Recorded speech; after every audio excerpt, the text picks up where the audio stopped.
Good morning. Welcome again to Morning Devotions. Thank you again for allowing us to be a part of your life. And remember, Revival Nights at South starting at 7 o'clock. We're going to have a great time together.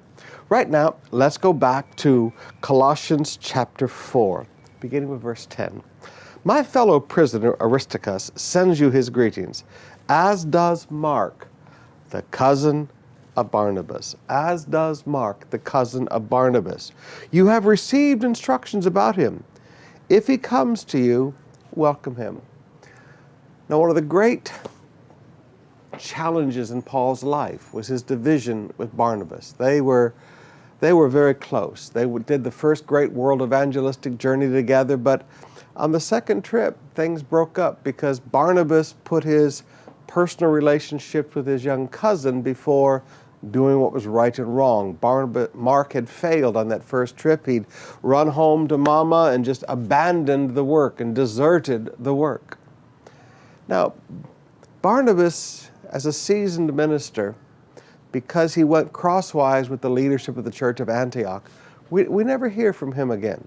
He's absent from the rest of Scripture. But young Mark, there's a difference between a seasoned minister who makes a rebellious mistake and a young preacher who is a fool.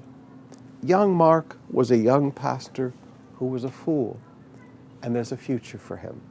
Now that to me is a beautiful truth, because I watch many young pastors. I'm not one of these preachers who hires older ministers, and I like to start with the young ones and train them and build futures for them.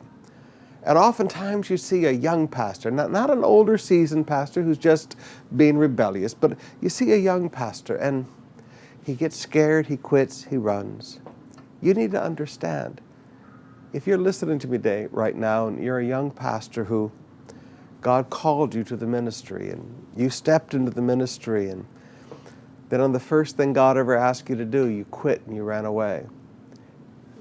Young Mark had a future. You have a future.